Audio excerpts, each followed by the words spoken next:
أعوذ بالله من الشيطان الرجيم.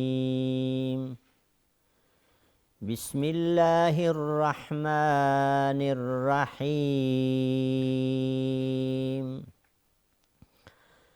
يا أيها الذين آمنوا لا تقولوا راعنا وقولوا انظرنا واسمعوا وللكافرين عذاب أليم. ما يود الذين كفروا من أهل الكتاب ولا المشركين أن ينزل عليكم من خير من ربكم والله يختص برحمته من يشاء والله ذو الفضل العظيم. صدق الله مولانا العظيم وصدق رسوله النبي الكريم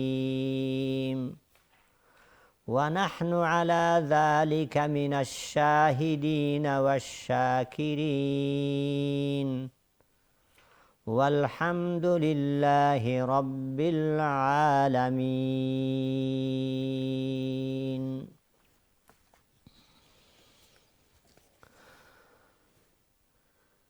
عزتمند برادران و خواهران و همه بینندگان و شنوندگان ترجمه و تفسیر قرآن عظیم الشان از صدای رادیو تلویزیون معارف اسلامی امارت اسلامی افغانستان، السلام علیکم و رحمت الله و برکاته. و بعد توجهتان را در تشریح و تفسیر آیه 103 سوره متبرکه بقره معطوف می دارم. در گذشته ترجمه و واقعاتی که در آن سوره مربوط بود بیان گردیده بود. الحال تفسیر و حل صحیح آیه متبرکه بیان می گردد.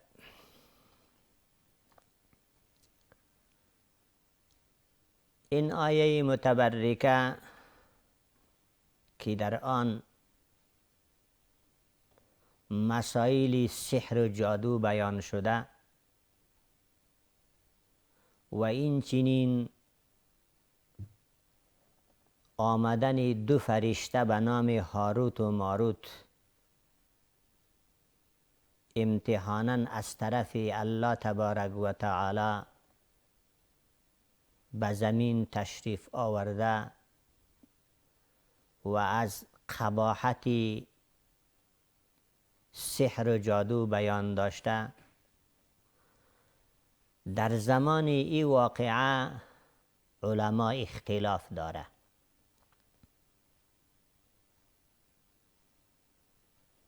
صاحب روح المعانی بیان داشته است این واقعه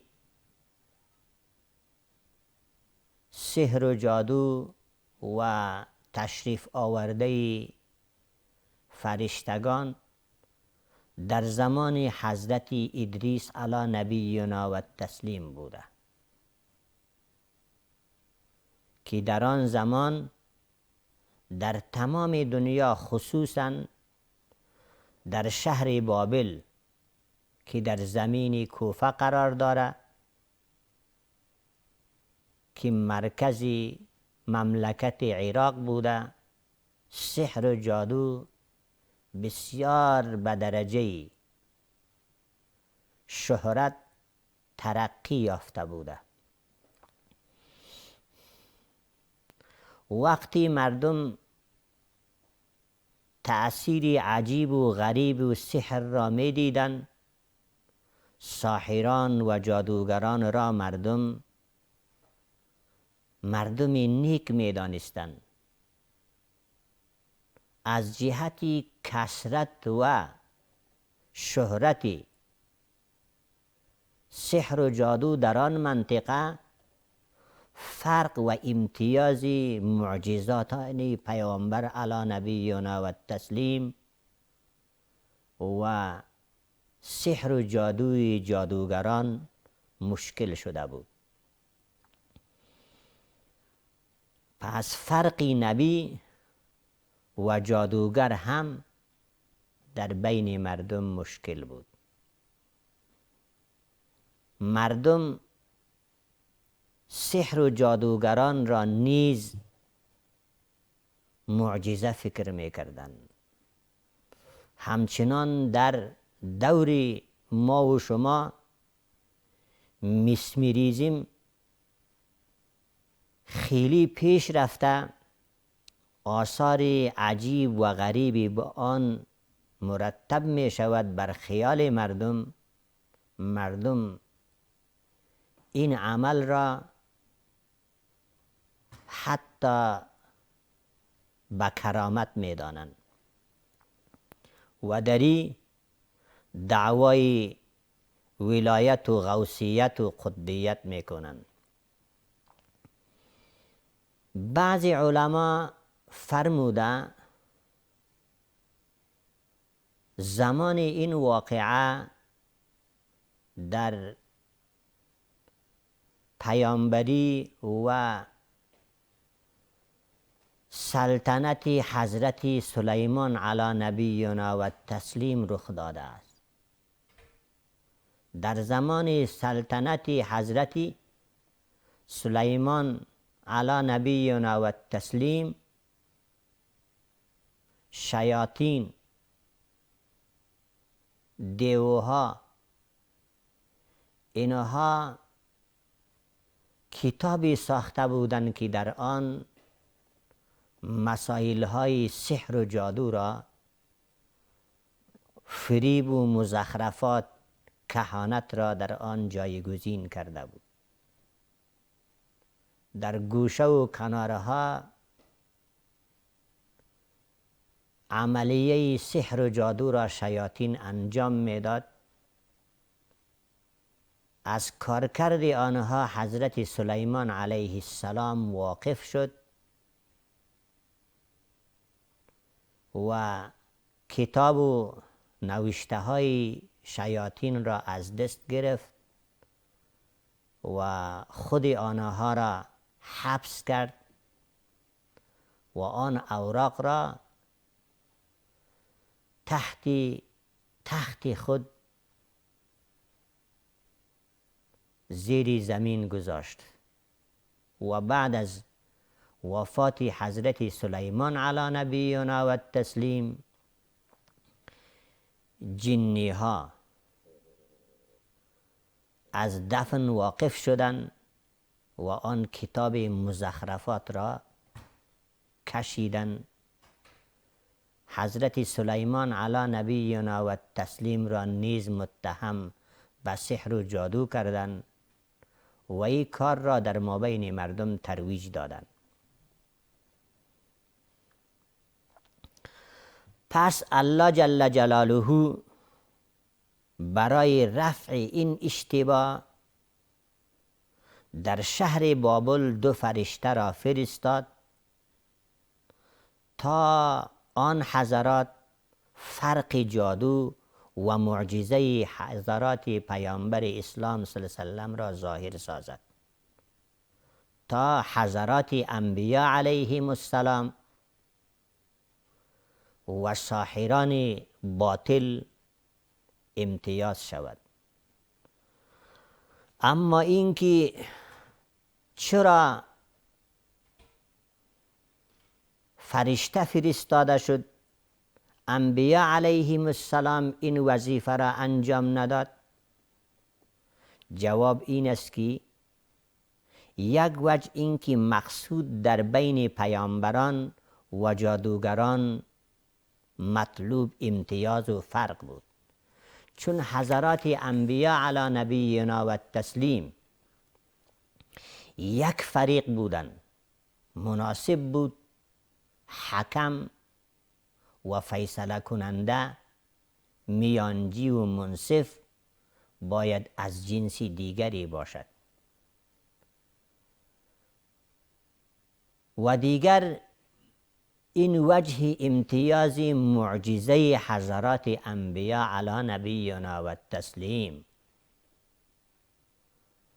و جادو به عملی که می آید که در آن این خطر بود که مردم به سبب آن در فتنه واقع نشود.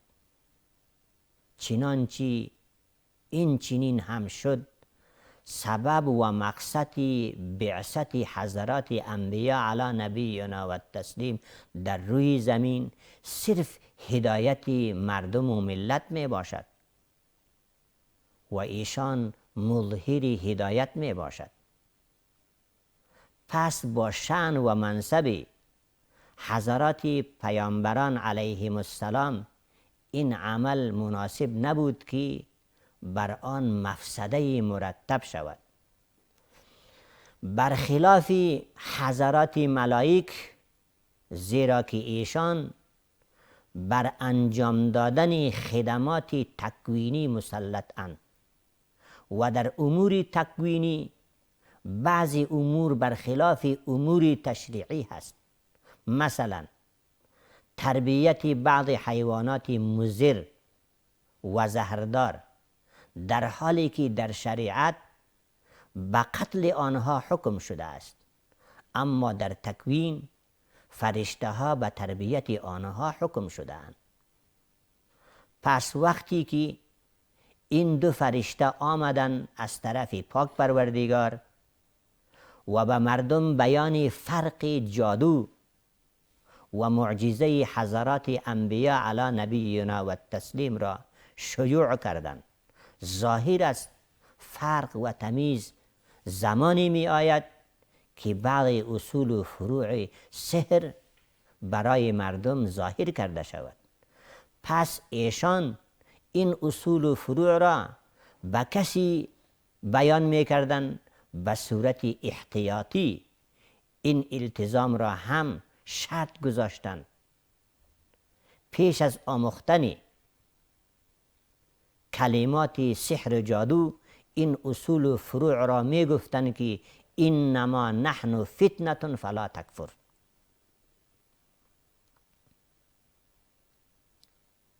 این از چیز از این نیست، ما از طرف پاک پروردگار ابتلا و امتحان هستیم، فلا تکفر. به حلال دانستن سحر جادو شما خود را کافر مسازید، یعنی سحر جادو را به قصد عمل و به قصد حق یاد نگیرید.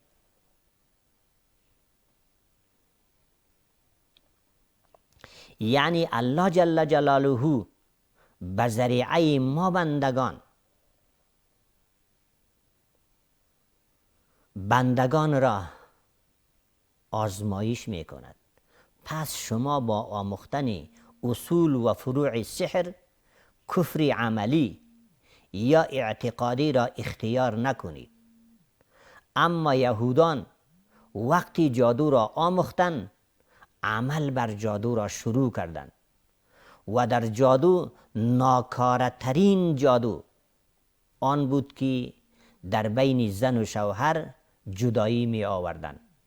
چنانچه در ذیل یک حدیث طویل چنین آمده است: ابلیس علیه اللعنه با آن شیطانی زیاد محبت می کند که در بین زن و شوهر با واسطه وسواس تفریق آورده شده باشد و هر دو را از یک دیگر جدا کرده باشد.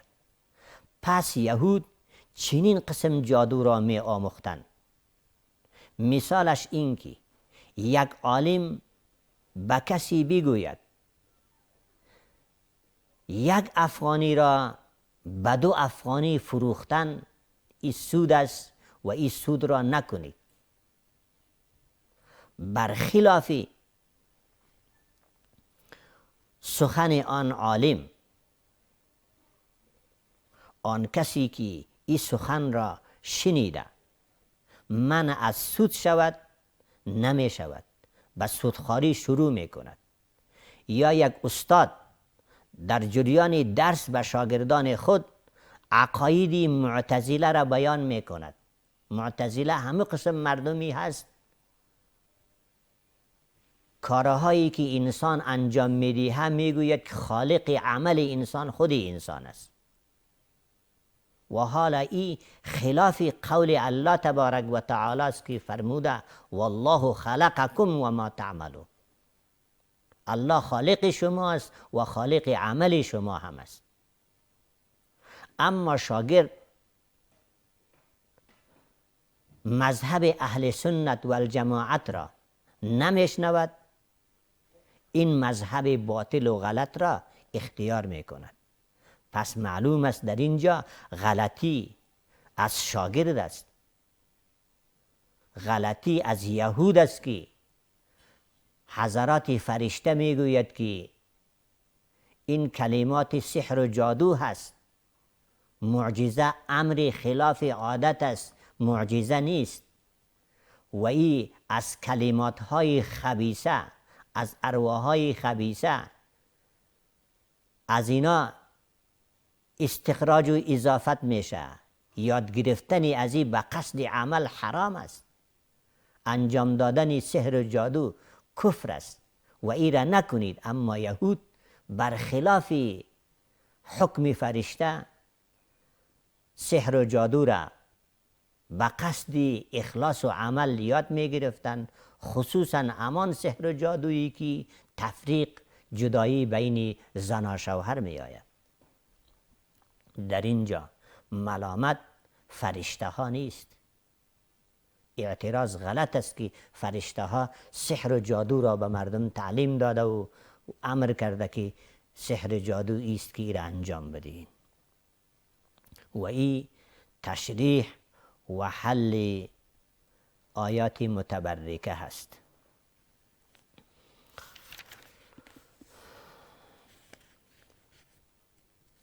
انما نحن فتنه. فتنه به چندین معنا می آید. فتنه انما اموالکم و اولادکم فتنه.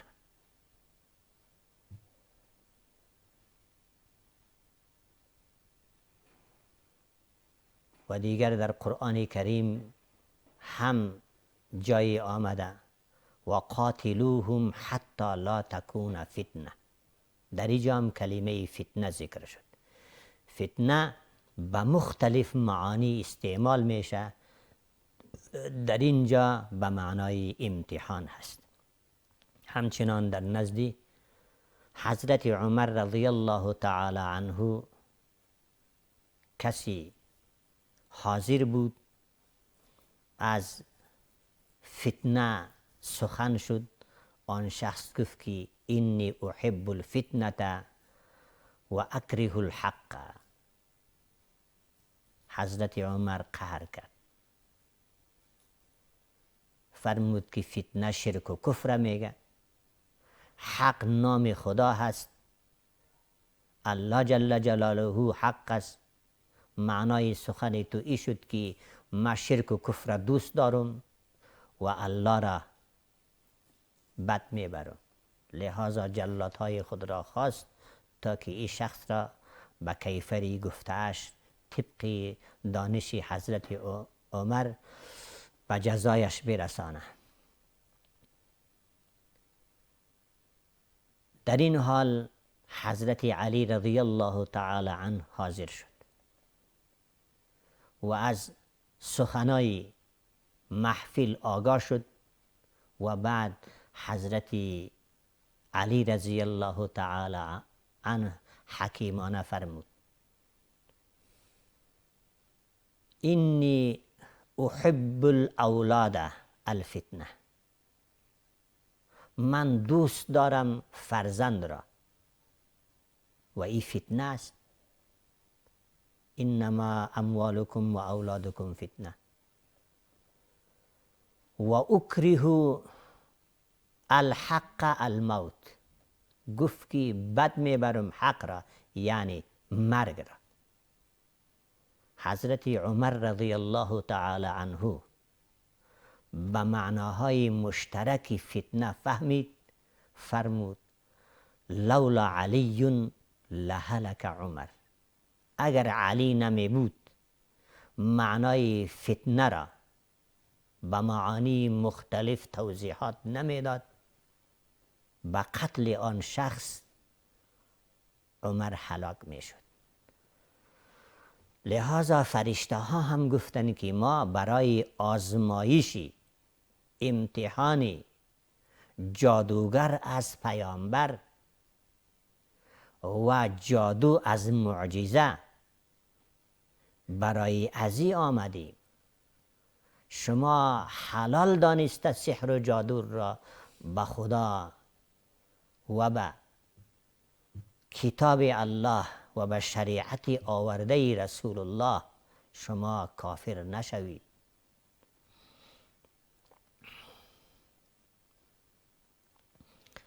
یا ایها الذین آمنوا لا تقولوا راعنا وقولوا انظرنا واسمعوا وللکافرین عذاب علیم. ای ایمانداران، ای مسلمانها، لا تقولوا راعنا، نگویید کلمه راعنا را، و قولوا انظرنا، بگویید انظرنا، واسمعوا، بشنوید، وللکافرین عذاب علیم، و برای کفار عذابی دردناکی هست. ربط این آیه متبرکه بر آیت قبلی: چنانچه یهودیان بر مؤمنان سحر و علمهای غلط را نشر می کردند، باطل سخنها را یهود برای مسلمانان نشر می کردند. به همین طور این یهودی دشمنان دین و خدا و رسول کلمه بد، حقارت را هم در حضور رسول الله بین مؤمنین نشر کردند. دیگر اینکه چنانچه ایمان انسان را از سحر و جادو ممانعت می کند، مسلمان به سحر و جادو آغشته نمی شود، همین طور مسلمان از تلفظ کردن به کلمه‌ای که از آن استفاده بد یهود میکنه، از آن نیز پرهیزگاری میکنه. در این آیه متبرکه ظاهرا خطاب برای مؤمنین است، لیکن مقصودی از این آیه متبرکه زجر و توبیخ برای بدترین مردم یهودی هاست.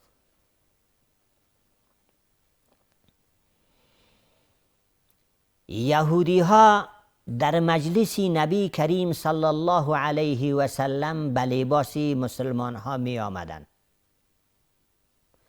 در بین صحبت و گفتگو به نبی کریم صلی الله علیه و سلم راعنا کلمه را استعمال می کردند.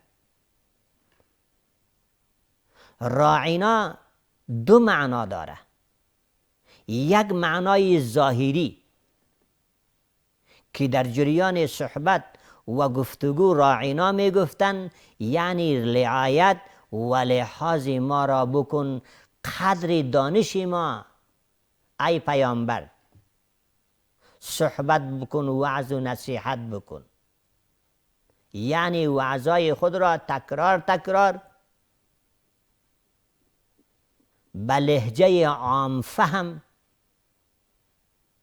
کلمات های سخنت را واضح به ما بیان بکن. یعنی ما را بفهمان. و این کلمه راعینا از مصدر رعایت مشتق است. پس صحابه کرام رضوان الله تعالی علیهم اجمعین به گفتن این کلمه شروع کردند. به این تصور که یهودی ها در تورات و انجیل علم داره، عالما هست و این کلمه را آنها استعمال میکنه، پس این کلمه البته کلمه مؤدبانه و مستحسن است. اما یهودیان از استعمال این کلمه راعینا معنای فاسد آن را قصد داشتند. چنانچه در تشریح بیان می‌گردد. و اصحاب کرام از استعمال کلمه راعینه معنای صحیح را اراده داشتند. وقتی یهودیان از زبان اصحاب کرام این کلمه را میشنیدند، میگفتند که مایان به صورت مخفی محمد را دشنام میکنیم، اما یارانی از او آشکارا دشنام میکند. بین خود چنین تفسیر داشتند و میخندیدند. حضرت سعد بن معاذ رضی الله تعالی عنه از این نیرنگی یهودی ها فهمید، چون که وی در زبان یهودی ها میفهمیدند. پس برای یهودی ها گفت لعنت الله علیکم، لعنت خداوند سر شما باش. بار دیگر از سخن شما راعینا کلمه را من شنیدم، گردن شما را از تنتان جدا خواهم کرد. یهودی ها گفتند ای سعد اولستم تقولونها، ما خو اول گفتیم راعینا را، از دهان ما شما گرفته شما نمیگویین برای محمد راعینا؟ الله تبارک و تعالی آیه متبرکه را نازل کرد که ای مؤمنین، از زبان یهود گرفته شما در برابر پیامبر راعینا نگویید. در جای راعینا کلمه ای که از آن استفاده سو نمیشه که او انظرنا هست. وقتی که سخن را نمیفهمید، وضاحت و تکرار آن را میخواهید، بگویین که انظرنا، با حال ما نظر بکو، به استعداد ما نظر بکو، مطابق فهم ما سخن بران.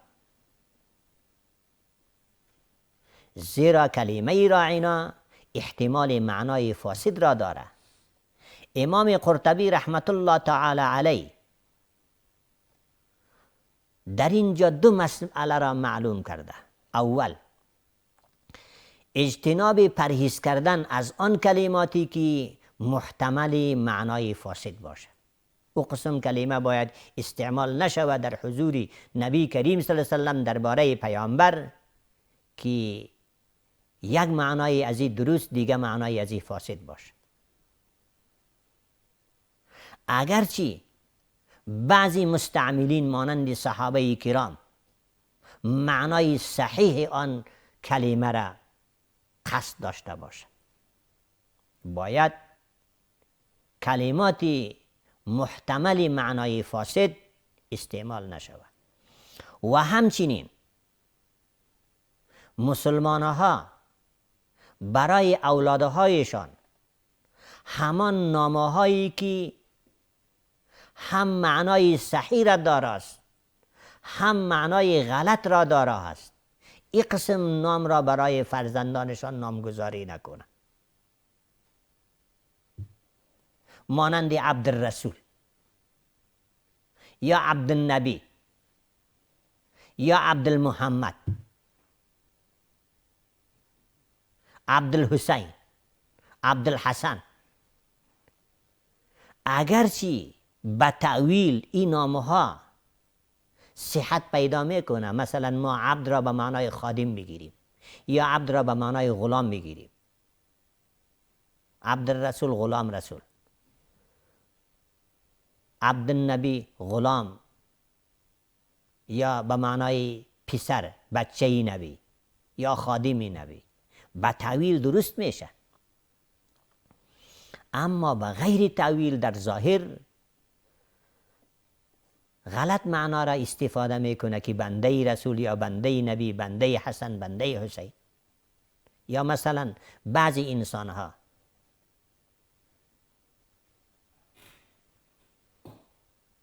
نام فرزندشان را حضور الله خان، حضرت خان، حضرت الله به این نام نامگذاری میکنه. الله هیچ وقت غایب نمی باشه. این شخص بعضی وقت غایب می باشه، بعضی وقت مریض می باشه. حضور صفت خداوند است که همیشه حاضر است. بنده همیشه حاضر، موجود، صحت به این حال باقی نمی باشه. بناهن از این قسم نامه هایی که دارای دو معنا دارد از اینها نیز اجتناب شود. مجموعه الفتاوا و فتاوای رشیدیه، فقه الاکبر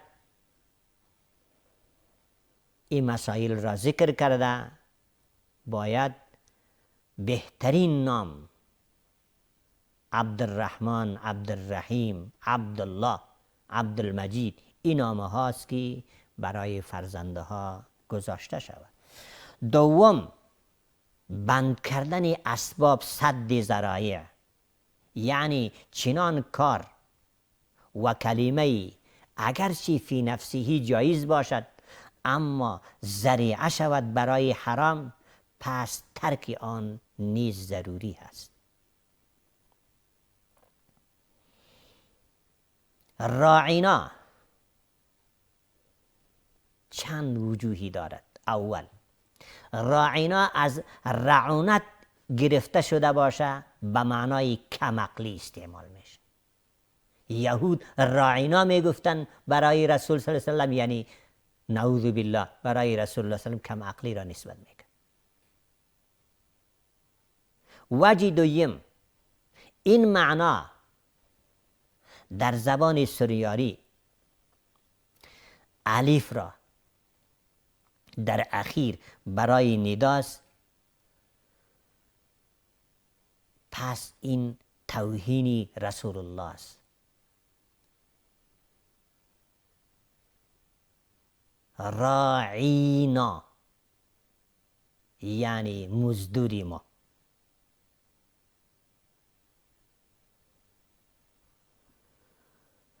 وجه دیگر، اگر راعینا از رعایت مشتق هست، رعایت هم به معنای حفاظت و نگهبانی است، یعنی حفاظت کننده از تکالیف و مصیبت ها. این صفت نیز مختص به الله است، به رسول الله نسبت شده نمیتوان. پس به این سخن اینا اراده شرک میکردن. بر هر حال راعینا کلمه موهوم است که با این یا توهین به رسول الله بود یا مهم شرک بود که آنها از این استفاده میکردن.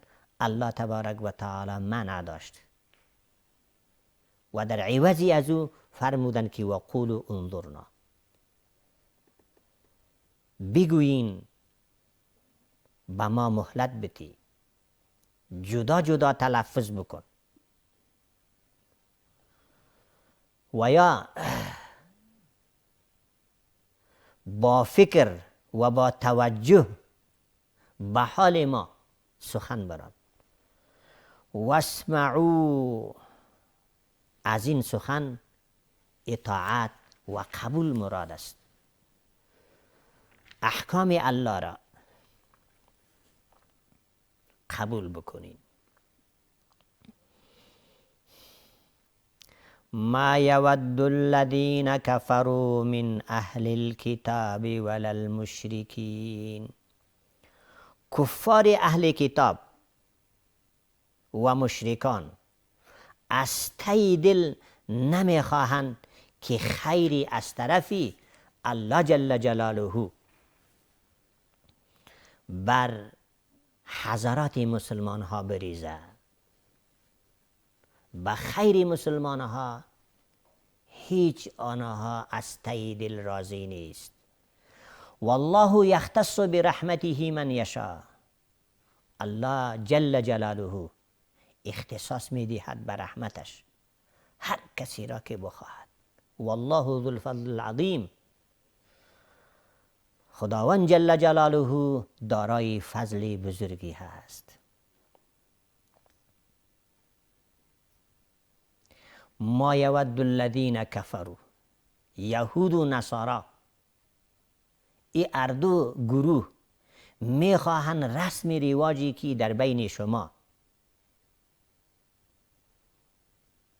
خود دارد در بین شما جاری سازد، نه به اساس خیرخواهی شما بلکه به وجه ضرر و نقصان رساندن به شما.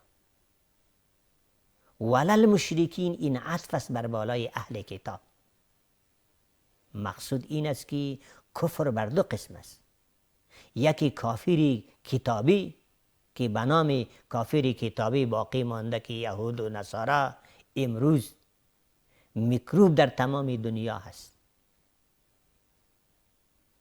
از شر و از ضرر این دو جماعه جهان اسلام آرام نیست. و دیگر غیر کتابی مشرک هاست که به خدا شریک آوردن. هر آن چیزی را که دوست داشتن آن را خدا گرفتن.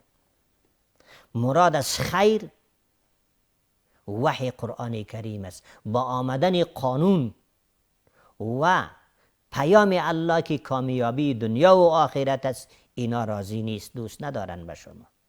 یا هر خیری که چی دینی هست که شما دارا باشین، یا مفاد دنیوی هست، امنیت و آرامش، ترقی مسلمان ها، به اینا نه مشرکین راضی هست و نه یهود راضی هست. ما ننسخ من آیت او ننسها نأتی بخیر منها او مثلها الم تعلم ان الله على كل شیء قدیر. آنچی منسوخ میکنیم از آیه های قرآن عظیم الشان یا فراموش میگردانیم، نأتی بخیر منها او مثلها، میفرستیم بهتر از آن یا مانند آن از آیات و حکم آیات. الم تعلم، آیا نمیدانی ان الله علی کل شیء قدیر، بیشک خداوند جل جلاله بر هر چیز قادر و تواناست. الم تعلم ان الله له ملک السماوات والارض، آیا نمیدانی که به خدای تبارک و تعالی خاص است پادشاهی آسمان ها و زمین. و ما لکم من دون الله من ولی ولا نصیر، نیست برای شما بجز خدای تبارک و تعالی هیچ حامی ولا نصیر و هیچ مددگاری. ربط این آیه متبرکه به آیه قبلی این است، چون به عوض کلمه راعینایی که از آن استفاده بد دشنام میکردن یهودی ها، به عوض آن الله تبارک و تعالی یک کلامی را آورد که از آن استفاده بد نمیشه که او انظرناست. در عوض راعینا انظرنا قرار داد. و در این آیه متبرکه مثال نسخ بیان میشه. به همین خاطر در این آیه حکمت نسخ ذکر میکرده. توسط قرآن عظیم الشان بسیاری احکام تورات نسخ گردید. پس یهود بر مسلمان ها اعتراض نمودند. تورات هم کلام الله بود، قرآن هم کلام الله است. در بین کلام الله خود تعارض آمد. کلامی پسینش کلام قبلیش را خورد و این تعارض تکر در کلام انسان می آید، نه در کلام الله. الله جل جلاله حکمت را بیان کرد. حکمت در نسخ این است: الله تبارک و تعالی حکیم هست. ذات حکیم فرمانی موقت هم داره، فرمانی مؤبد هم داره. به مصلحت بندگان خود احکام مقرر میکنه. همچنان با بدل شدن موسم اسبابها بدل میشه. در این موسم برای هر خانه گرم کن بخاری ضرورت است، لباس های گرم ضرورت است. بعد از یک ماه و این موسم تغییر میخوره و این ضروریات تغییر میخوره. بخاری ها کشیده میشه، در گرم کن ضرورت نیست. لباس های گرم کن کشیده میشه. و بعد از چند مدتی دیگر در عوض گرم کن پکه ها، سرد کن ها استعمال میشه. لباس های نرم و نازک و او استعمال میشه. بناهن الله تبارک و تعالی حکیم است. نیاز بندگان خود را میفهمه. مطابق نیاز بندگان خود احکام مؤبد و دائمی موقت حکم فرموده. همچنان طبیب در ابتدای مریض ادویه های بسیار نوشته میکنه، نسخه را پر نوشته میکنه و بعد از گذشت ما مصرف دوا و باز نسخه قبلی را تبدیل و ضرورت نیازی از این را به دیگر دواها تبدیل میکنه یا کم و زیاد میکنه. بناهن در نسخ عجز الله نیست و فراموشی نیست. ما ننسخ من آیتین، زمانی که کلمه راعینا منسوخ شد بجای آن انظرنا استعمال شد، مثل آن بلکه بهتر خیر از آن الله تبارک و تعالی حکم دیگر صادر میکنه. یهودیان مشرکان اعتراض کردند اگر قرآن کریم کتاب خداوند باشه، در کتاب خداوند نسخ نمی باشه، زیرا به زعم آنها این بود است که کتاب الله نسخ نمیشه. این ناخبری الله جل جلاله است، یعنی نسخ شدن. العیاذ بالله تعالی. گاهی یک حکم و زمانی حکم دیگر بیاید، پس در جواب این آیت نازل شد که حکم الله جل جلاله یکی با دیگری نازل میشه، مطابق حکمت و مصلحت است. چنانچه طبیب هر بار دوای مریض را تبدیل میکند و این نادانی دکتر نیست. پس برای فایده مریض است. نسخ فایده ملت و بندگان الله است. نسخ به زبان عربی به دو معنا می آید. یکی به معنای نقل. عرب میگه نسخت الکتابه، معنایش ای نقلتها، کتاب را از موقعش من انتقال دادم. یا به معنای ازاله می آید. عرب میگه نسخت الشمس الظل، محو کرد آفتاب سایه را، یعنی در جای سایه آفتاب آمد، زایل کرد. همچنان در جای دیگر در قرآن فینسخ الله ما یلقی الشیطان، محو میکند، زایل میکند الله آنی را که وسواس میکنه شیطان. جای دیگر به معنای انتقال آمده است. انا کنا نستنسخ ما کنتم تعملون. ما گفته شما را به کتابت انتقال میدیم. هر آن شیئی که شما گفتین ما او را نوشته ایش کردیم. و در اصطلاح اصولیان نسخ چی را میگه؟ مد الحکم. ظاهر آن حکم دوام بود، اما مدتی داره.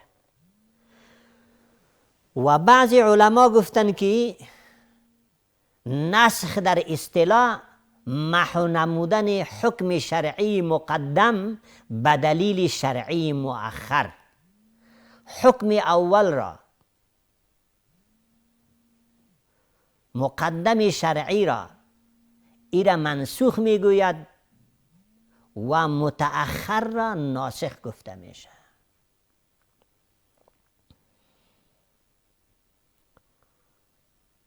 اقسام نسخ بر 4 قسم است. اول، نسخ بدون بدل. نسخ شوه در عوضی از او بدل نباشه. الله تبارک و تعالی در سوره حشر فرمود هر آن کسی که به زیارت رسول، به ملاقات رسول میره، اولا تحفه پیش کنه. بعد از دادن تحایف با رسول الله ملاقات بکنه. اصحاب کرام رضوان الله تعالی علیهم اجمعین شکایت کردند در نزد رسول الله: یا رسول الله، ما هیچ چیز نداریم، بیگایی نداریم، در پگاه ذخیره نداریم، تحفه را از کجا بکنیم؟ به هر ملاقات تحفه پیش بکنیم. الله تبارک و تعالی این طریقه را منسوخ گردانید.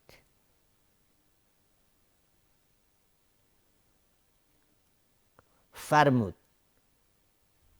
پس اگر شما پیدا نکنین چیزی را که تحفه پیش بکنین، فإن الله غفور رحیم، خداوند بخشش کننده مهربان است. این قسم نسخ بدون بدل گفته میشه.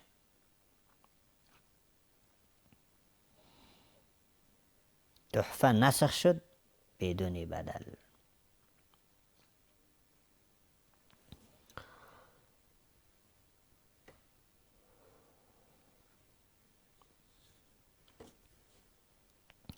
دوم نسخ بیایه به طرفی بدل اسهل. در ابتدای اسلام یک مجاهد مأمور بود در برابر 10 مجاهد 10 بیدین مبارزه بکنه. یکی بر 10 لازم بود باید مقاومت بکنه. و این حکم منسوخ شد در آیت بعدی الان خفف الله عنکم و علم منکم ضعفا ان یکن منکم 20 صابرون یغلبوا 200. و بعد حکم به این آمد که باید یک مجاهد در برابر 2 کافر ایستادگی کنه.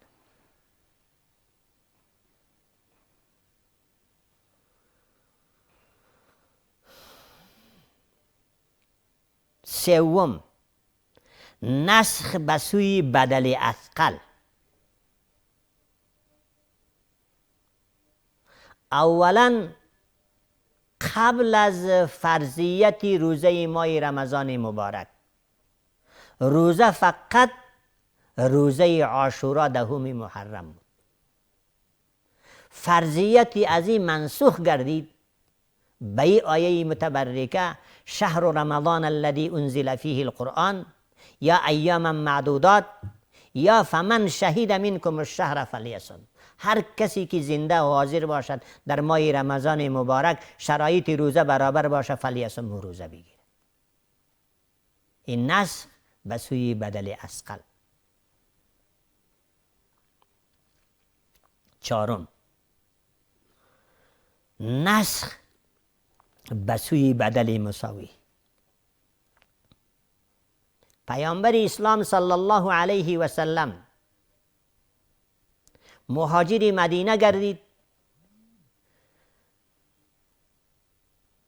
به وحی الهی 16 ماه یا 17 ماه بنابر اختلاف روایات به طرف بیت المقدس نماز میخواند و بعد رو به بیت المقدس منسوخ گردید.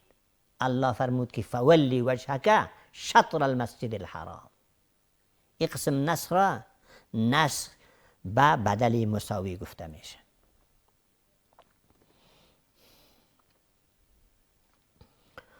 اقسام منسوخ 4 است. منسوخ اون اقسام نسخ بود و این اقسام منسوخ است. نسخ کتاب الله با مقابل کتاب الله. کتاب الله را نسخ می سازد.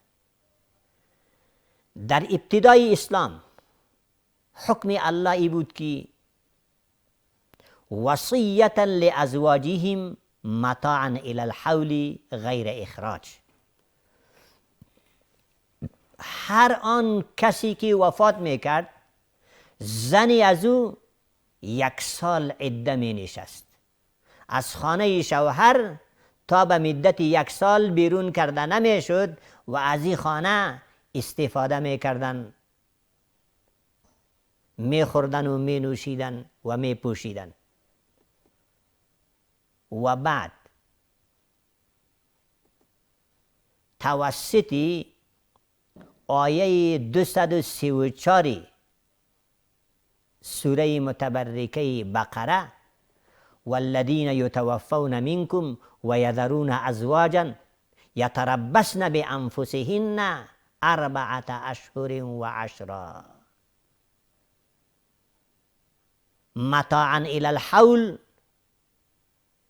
1 سال استفاده کردن از خانه شوهر بدون بیرون شدن، عده ششتن، توسط این آیه منسوخ گردید که من بعد عده وفات زنی که شوهرش منبره باید حامله نباشه، 4 ماه و 10 روز عده بشینه.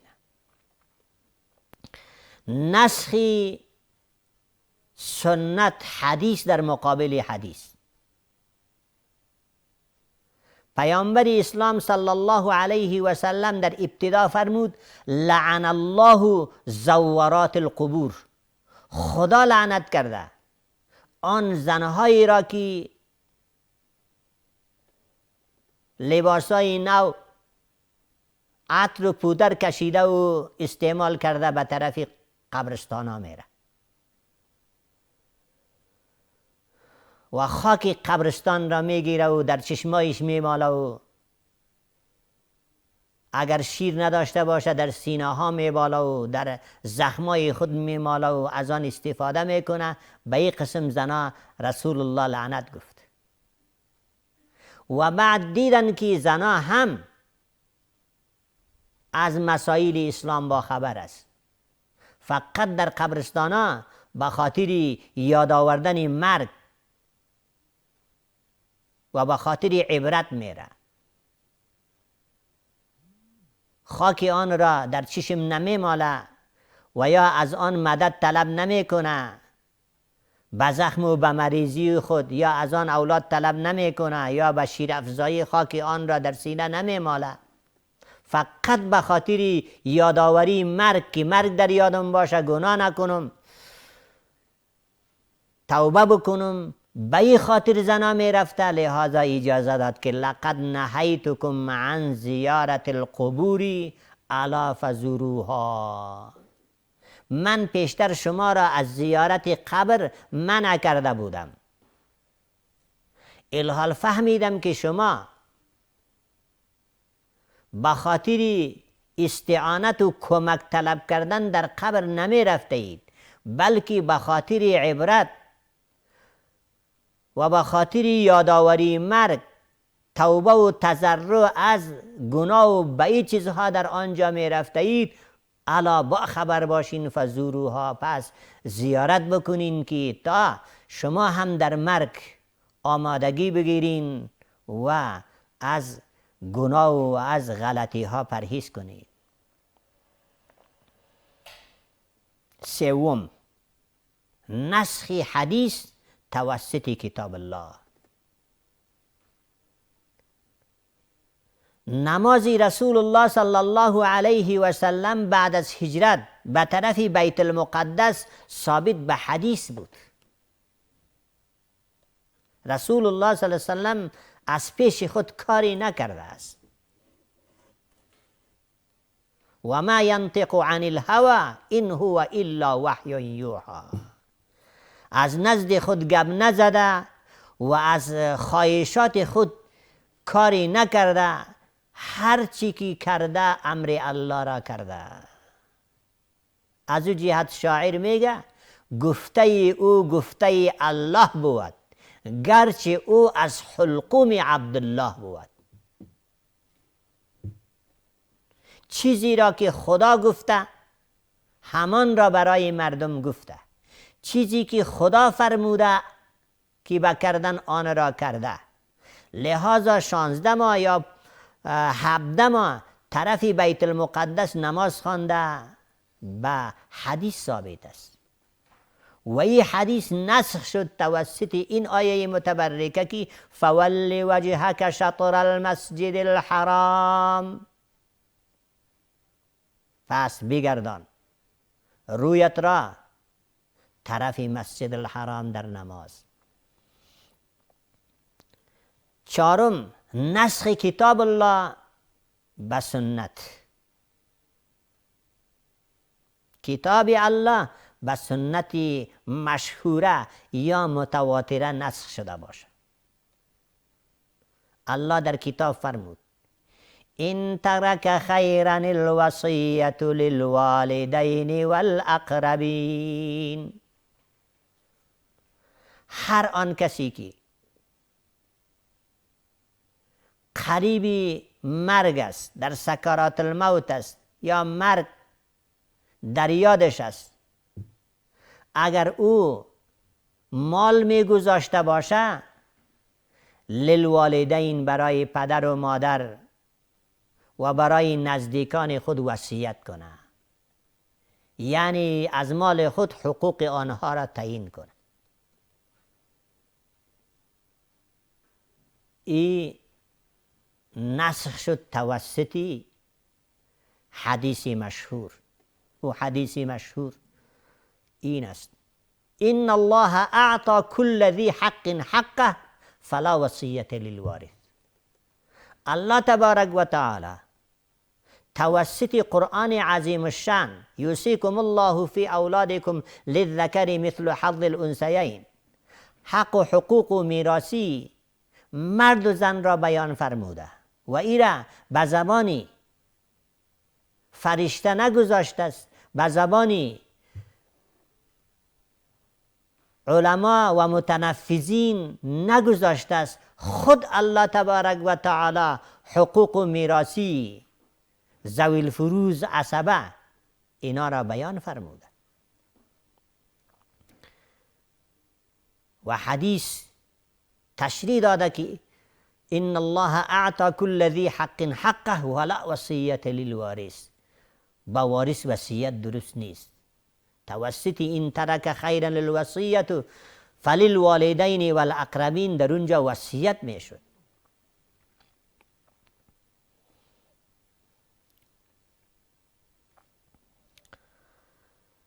اگر لفظ و معنی هر دو اگر منسوخ شده باشد، لفظم نسخ حکمشم نسخ، ایرا در لغت عربی انساء گفته میشه. مثال ازی سوره احزاب، دراز سوره بود، تقریبا با بقره، سوره بقره با طوال و درازی مشابهت داشت. حصه ازی لفظاً و حکماً منسوخ گردیده. الحال 73 آیات باقی مانده است. نسخی لفظ با بقای حکم.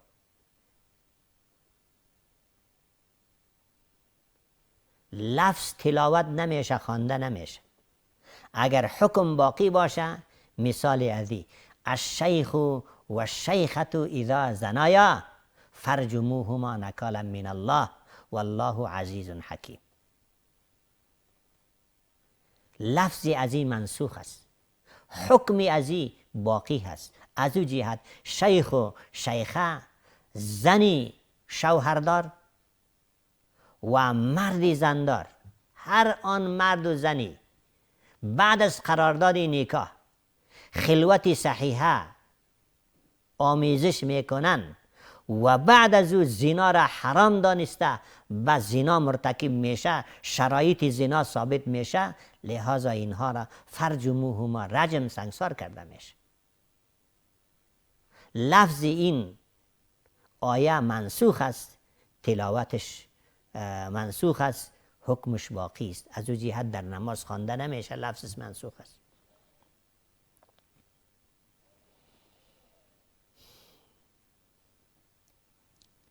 نسخ حکم، حکم منسوخ باشه، لفظش باقی باشه. آیتای عفو با قتال، با آیت قتال منسوخ است، مثل لکم دینکم ولی دین. برای شما کفار دین شماست، برای ما مسلمان ها دینی ماست، هیچ کسی به کسی غرض نداره و ایرا حکمش منسوخ است. با وقاتلوهم حتی لا تکون فتنه.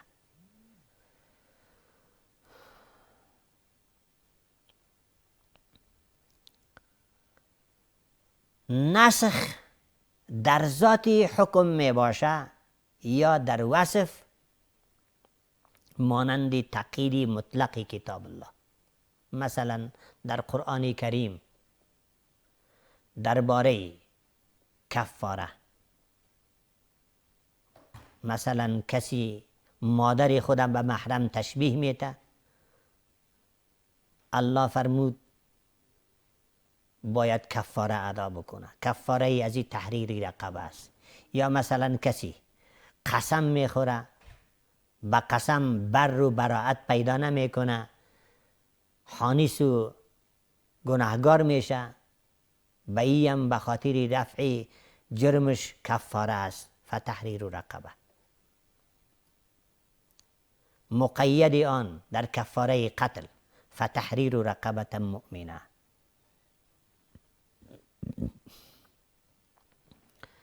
جلال الدین سیوطی رحمت الله تعالی علیه منسوخات را توجیه کرده است. پس تمام منسوخات صرف 20 آیت منسوخ در قرآن پذیرفته است و باقی منسوخات را به چنین توجیه کرده تا از نسخ کتاب الله مأمون و محفوظ شود. شاه ولی الله دهلوی رحمت الله تعالی علیه در 20 نسخ هم توجیهات کرده است و 20 نسخ را به 4 آیه آورده است و بعض علما در این 4 که حضرت شاه ولی الله قائل است چنین توجیه ممکن است فرموده که از نسخ آیت‌های قرآن محفوظ بماند. شاه انورشاه کشمیری در کتاب خود فیض الباری جلد 3 صفحه 288 گفته است: اقول انه ثبت عندي، من میگویم ثابت است نزد من بالاستقراء، به تجسس و به تحقیق، انه ما من آیت الا و هی محکم، نیست آیتی مگر او آیت محکم است، یعنی از نسخ محفوظ است. فهمیدن واقعیت بکار است که آیت هایی که مربوط به عقاید است مثل ان الله علی کل شیء قدیر، در اینا نسخ نمی آید. به امثال و قصص قرآن کریم در اینها نسخ نمی آید. زمان نسخ کتاب حدیث که نسخهایی که بیان شد، زمان نسخ حیات پیامبر اسلام صلی الله علیه و سلم است. بعد از وفات رسول مقبول صلی الله علیه و سلم نسخ ختم شده، من بعد دیگر منسوخ نمیشه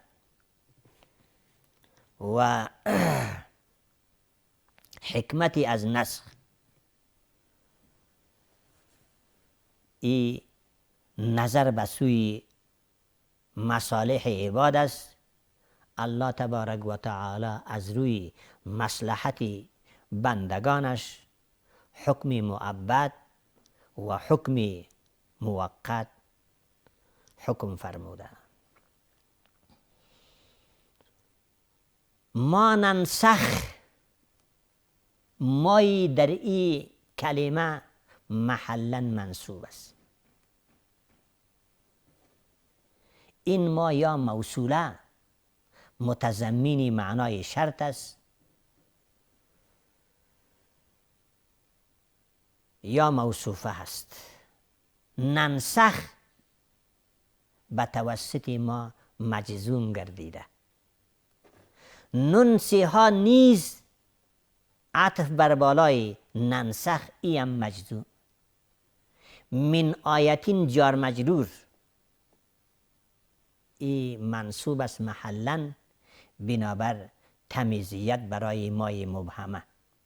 نعتی جزا می باشد، یعنی ما نسخ نمی کنیم آیاتی را یا فراموش نمی دهیم از ذهنت آیاتی را، نعتی بخیر منها او مثلها، جزایش است، یعنی میاریم عوضی ازی بهترتر حکم و یا مانند آن برابر حکم.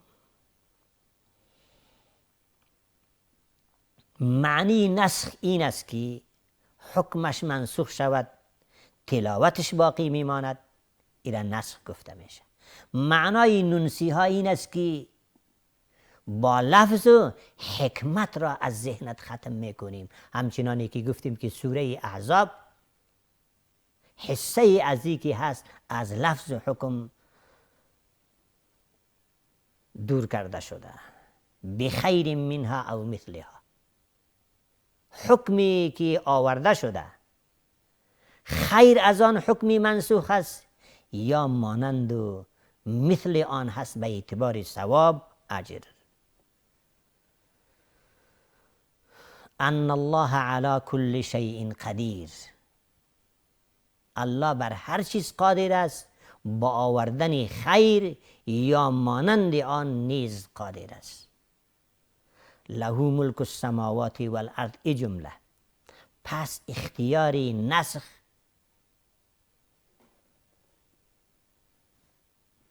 در نزد الله تبارک و تعالی است. نسخ احکام را هیچ کس اختیار نداره به جز الله. این حکم الهی است. ام تريدون ان تسألوا رسولكم كما سئل موسى من قبل، آیا شما مسلمانان میخواهید که سوال کنید رسول خود را همان گونه که سوال شده بود موسی علیه السلام از این واقعه پیشتر، از شما پیشتر، از این قسم سوالها؟ و من یتبدل الکفر بالایمان، هر کس که بگیرد کفر را در عوض ایمان، ایمان را با کفر بدل کنه، فقد ضل سواء السبیل، او گم شده از راه راست. این آیه متبرکه زجر و خطاب است برای یهودیان. مراد از جمله ان تسألو سوال است برای اینا و همچنین سوالهای دیگری از رسول مقبول صلی الله علیه وسلم موجب غمگین شدن و آزرده شدن نبی کریم صلی الله علیه وسلم باشه. و با ذکر رسولکم اشاره به عموم بعثت رسول صلی الله علیه و سلم شده که پیامبر اسلام پیامبر جهانی و عالمی هست. لہذا سوالهایی که موجب غم و موجب آزردگی رسول الله میشه ترک کنید. همچنان زمانی که حج فرض گردید، پیامبر اسلام صلی الله علیه و سلم ولله علی الناس حج البیت من استطاع الیه سبیلا ای را تشریح فرمودن. اقرع بن حابس سوال کرد، گفت که یا رسول الله علی الحج فی کل عام، آیا حج هر سال بر بالای ما فرض است؟ پیامبر اسلام صلی الله علیه و سلم خسته شد، فرمود که اگر بله بگوییم سالانه حج فرض میشه، شما از اجرای آن عاجز میایی.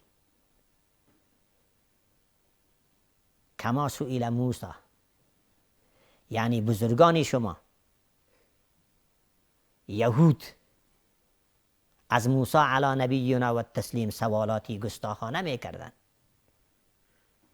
در مسائل بقره چقدر تکرار و چقدر اذیت ها رسانیدن.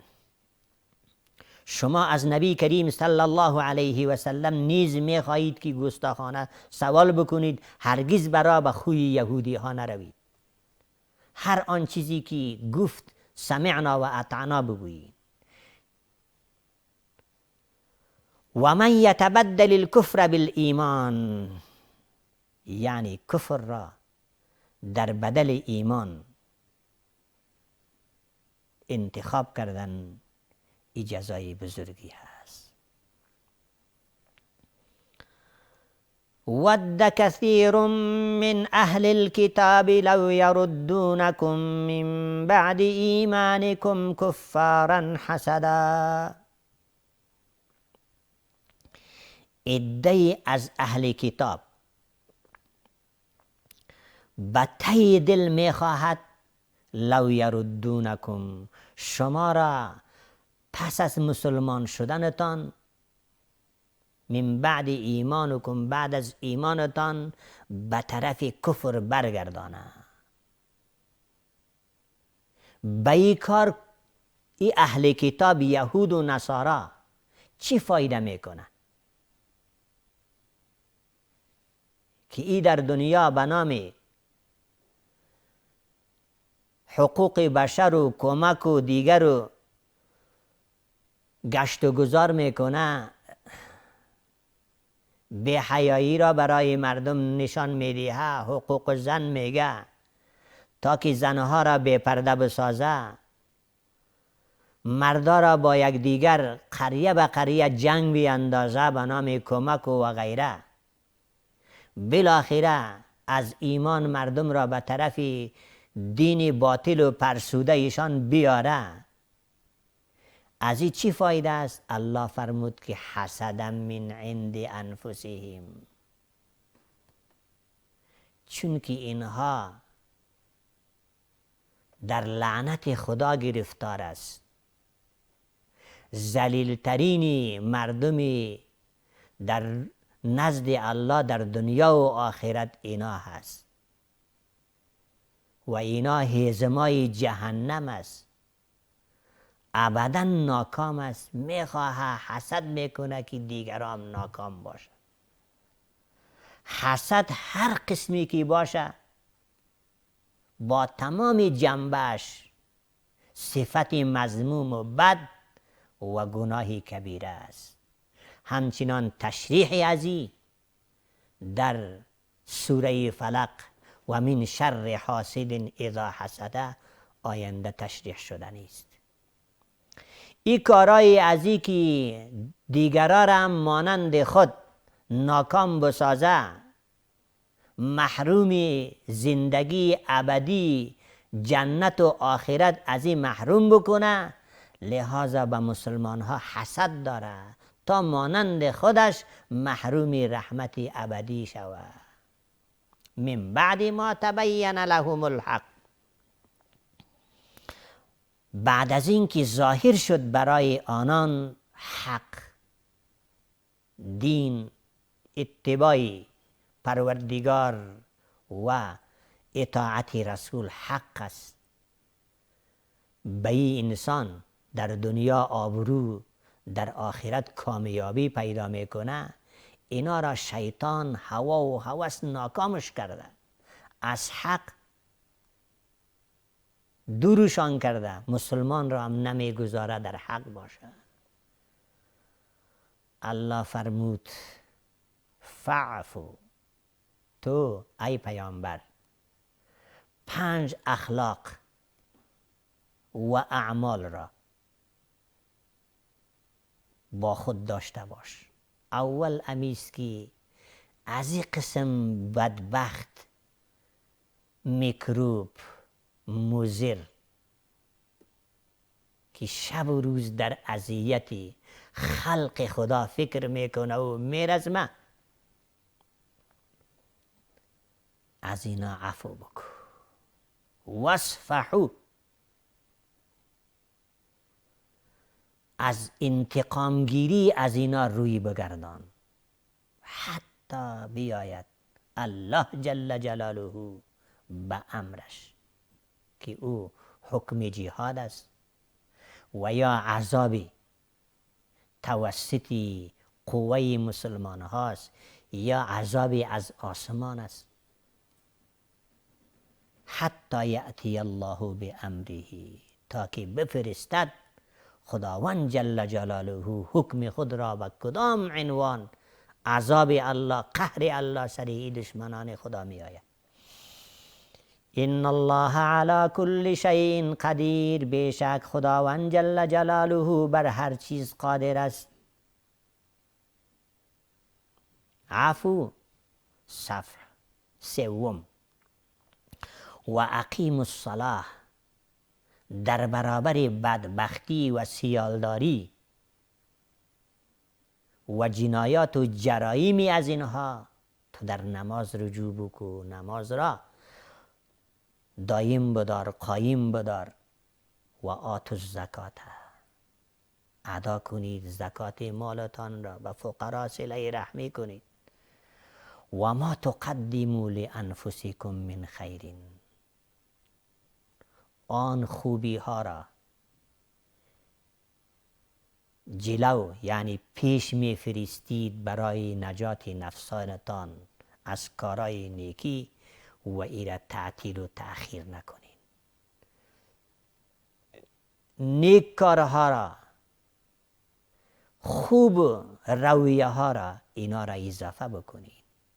تجدوه عند الله، هر عملتان را مانند چوچه شتر که بعد از مدت خوب کلان قواره و قیافه پیدا میکنه، اندک کار شما، نیکی شما در نزد الله تربیت شده، آن را مانند کوه اجر و ثواب پیدا میکنی. ان الله بما تعملون بصیر، بیشک الله به آنی که عمل میکنین بینا هست. ود کثیر من اهل الکتاب، این زجر دیگر از جانب الله بر یهود و نصارا هست. اهل کتاب هر دو را شامل میشه. اینا هر دو ادعا میکنه که ما صاحبان کتاب هستیم، با کتاب خود ایمان داریم.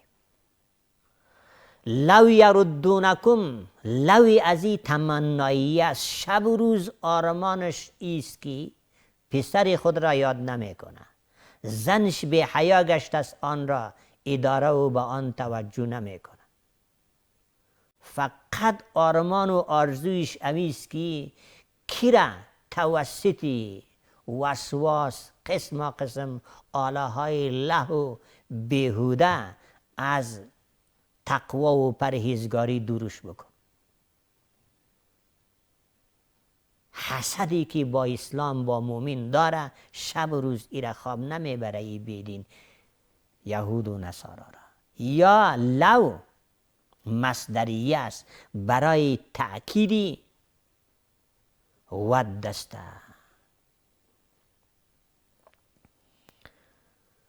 فعفو واصفحوا، یعنی حسد حاسدان را با این صفاتهای پنجگانه دور بکن. او صفاتهای پنجگانه: فعفو و عفو، صفح اقام الصلاة، ایتای الزکاه و تقدیمی کارهای خیر. عفو صفح هر دو چی فرق داره؟ معنای عفو که در جرم گرفت و مؤاخذه نکن، سزا و سرزنش، سب و شتم، اینها را ترک کردن، ایره عفو گفته میشه. واصفحوا معنای ازی از صمیم قلب گذشت کردن، در گذر بودن، اثراتی جرایم و جنایات مردم در دل نگرفتن، ایره صفح میگه.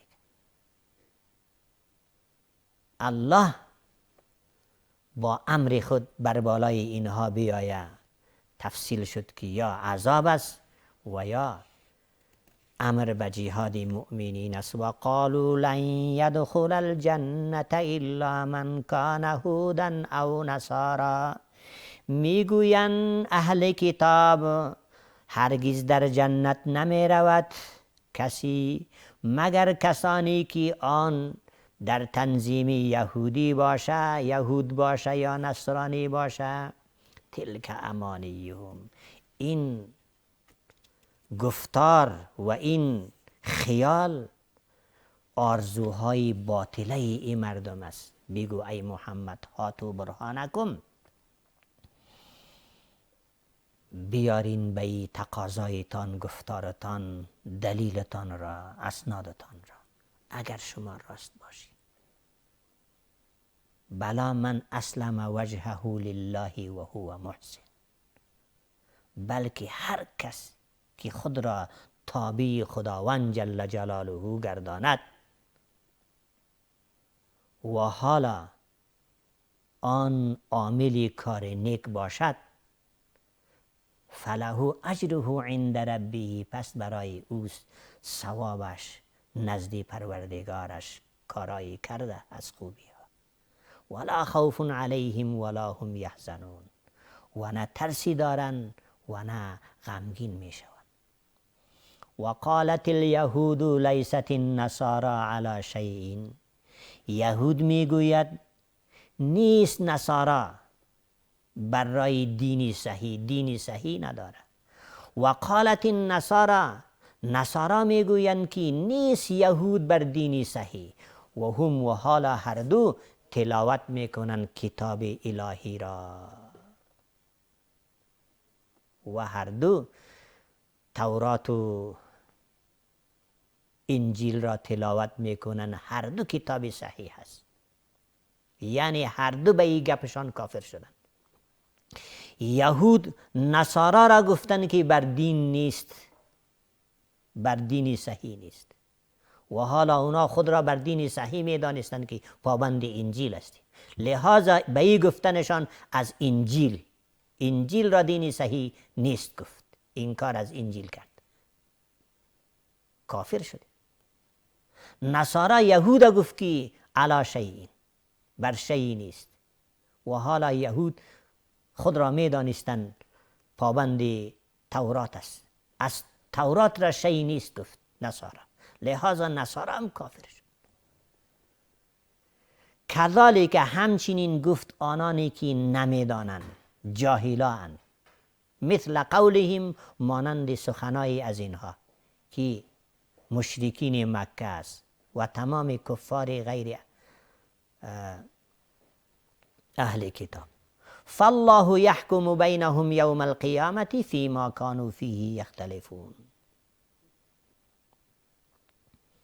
الله جل جلاله فیصله عملی میکند بین این گروه ها روز قیامت در امری که اینا اختلاف میکنند. پس از ذکر سوالات و زجرهای اهل کتاب شکواهای ذکر میشد، زیرا که اینها پروپاگاندا را شروع کرده بودند. اول پروپاگاندا ای بود که یهود میگفتند بجز مایان کسی دیگری به جنت داخل شده نمیتواند. نصارا همچنین تبلیغات کردند، برای انداختن که غیر نصارا دیگر کسی به جنت رفته نمیتواند. ادعا کردند. الله فرمود و قالوا لن يدخل الجنة الا من كان هودا او نصارا تلك امانیهم. و این جمله رد بر دعوایشان است. فرمود که این دعوا باطل است، دعوا به غیر سند است. امانی جمع امنیه هست، امنیه آرزو امیدهای بی بنیاد را گفته میشه. خیالات ادعا کردن اینها جنت را. رجا آن امید را گوید که اصل بنیاد داشته باشه، مثلا مطابق سنت عمل کردن، امید ثواب و اجر داشتن، ایره رجا گفته میشه. عمل نکردن یا غلط گشتن، از غلط کاری امید ثواب کردن، ایره امنیه گفته میشه. مثل یهود و نصارا برای هوا و هوس و شیطان زندگی کردن و حالا اینا جنت می جویند. از مکافات عمل غافل مشو، گندم زی گندم رویت جو زی جو. کدام کشته کردی همان کشته درو میکنی. اتباع و پیروانی و خوشحالی شیطان کردی، الحال جنت خدا را تو طلب میکنی، رحمت الله را طلب میکنی. شاعر فرموده ترجو النجات ولم تسلک مسالکها. امید نجات میکنی و حالا در راه نجات نرفته ای. این السفینه لا تسلک علی الیبس. یقینا کشتی کی به ریگ روان میشه، به زمین خشکه کشتی نمیره. نپندارم ای در خزان گشته جو، که گندم ستانی به وقتی درو. تو گناه کشت کرده ای، به عوض آن جنت نمی آید. از همین سبب است باری تعالی فرمود قل هاتوا برهانکم ان کنتم صادقین. بیار دلایلت را به جنتی بودنت اگر راست باشی. بلا من اسلم وجهه، بلا برای نفی زعم ایشان و اثبات مقابل هست. یعنی ایشان چنین زعم دارند کسی دیگری به جنت داخل نمی شود غیر ما. این گمان ایشان نفی می شود، این غلط است. بلکه کسی در جنت داخل می شود که ما تحت این قانون توحید با وحدانیت الله تبارک و تعالی عمل به کتاب الله داشته باشد. من اسلم وجهه دو توجیه دارد. مراد از وجهه ایمان است، زیرا که وجه کنایه از ذات است. مراد از اسلم خالص عمل را انجام دادن است که به آن شرکی موجود نباشد. روح المعانی به این تفسیر کرده است. و هو محسن، مراد از و هو محسن عمل صالح است.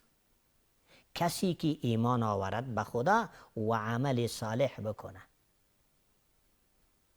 پس فله اجره، برای از او اجر عملش است. من اسلم وجهه به معنی اخلص دینه لله. کامیاب امو کس است که خالص بگردان دین خود را برای الله، عمل را برای الله خالص بگردانه. و هو محسن به معنای اتبع سنت الرسول، پیروانی کرده باشه طریقه رسول. چرا؟ برای قبولیت عمل علما دو شرط قرار داده. اول امیست که عمل خالص لله تعالی باشد، دوم موافق شریعت باشد. عملی که در آن اخلاص نباشد مردود است. والعاملون كلهم هلکا الا المخلصون. رسول الله فرمود عمل کنندگانم تباه است مگر مخلص مردم. والمخلصون على حظ عظیم، مخلص مردم بر حصه بزرگ است. چنانچه عمل ریاکاران، الله تبارک و تعالی به کدام مطلبی که کرده است اموجا روان میکنه ریاکار را. و همچنان در عمل اتباع سنت نباشه آن هم مردود است. اگر عمل خالص نباشد از ریا، هست به حاصل چو نقشی بو ریا. شیخ عطار فرموده وقالت اليهود لیست النصارى على شیء. این دیگر شکایت است. یهودیان نصارا و کفر و ضلالت منسوب هستند. اینها هم بدین و هم ضال هستند. به این سخنانشان تکذیب انجیل لازم می آید. یهود گفت که نصارا بر شیئی نیست و حالا کتاب نازل است در نصارا، اونا خود را پابند انجیل می دانه. علا شی را نفی کرد، انجیل نفی شد. پس به این نسبت اینا غلط شدن. و همچنان نصارا یهودیان را تکفیر و تضلیل می کردن. به این کارشان از تورات تکذیب می شد. و قالت النصارى لیست الیهود علی شیء. یهود گفت به کتاب است، کتابی از او کتاب نیست، این کار از تورات شد. از همین سبب این هر دو گروه نسبت به غلطی ها شدند. علی شیء علی دین صحیح. نصارا اگرچه کافر است و همچنان یهود با وجه انکار رسالت سید الکونین رسول الله صلی الله علیه وسلم کافر است. پس در حقیقت هر دو نصارا و یهود بر دین صحیح نیست. پس این سخن که لیست النصارى علی دین صحیح یا لیست الیهود علی دین صحیح، اگرچه به این لحاظ صحیح است اما دینی صحیح نیست اینا. اما مرادشان تعریض به یک دیگر به وجه انکار نبوت سید الکونین به یکی هسته به این نیست، بلکه مراد انکار از اصل دین یک دیگر است که با این کار کردن اینها از تورات و از انجیل و به این سخنایشان انکار از اردو لازم آمد. انکار از کتابای آسمانی کفر است. و هم یتلون الکتاب، هر فرقه کتاب خود را می خواندند و در هر کتاب تصدیق دیگر کتاب بود. تورات انجیل را تصدیق کرده بود، انجیل تورات را تصدیق کرده بود، قرآن عظیم شان هر دو را تصدیق می فرماید. هر کتاب کتاب دیگری را تصدیق کرده بود، نه تکذیب. انجیل تصدیق کننده تورات بود، نه تکذیب کننده تورات. همچنان تورات تصدیق کننده انجیل است، نه تکذیب کننده. اما ایشان برعکس از تورات انجیل انکار کردند، کتابی صحیح و آن را ندانستند. الذین یعلمون مراد از این مشرکین عرب است و همچنان اتباع هر مذهبی که بنیادش بر کتاب آسمانی نباشد، آنها را الذین لا یعلمون شامل است. الله حکم میکند بین از اینها روز قیامت. فیصله دنیوی بر علیهشان صورت گرفته، اما روز قیامت اهل قبور از قبر خارج شده، در میدان محشر حضور رب العالمین استاد شده، به کیفر اعمال خود میرسد. و آخر دعوانا ان الحمد لله رب العالمین. بعد از وقفه به درس ادامه داده می شود. السلام علیکم و رحمت الله و برکاته.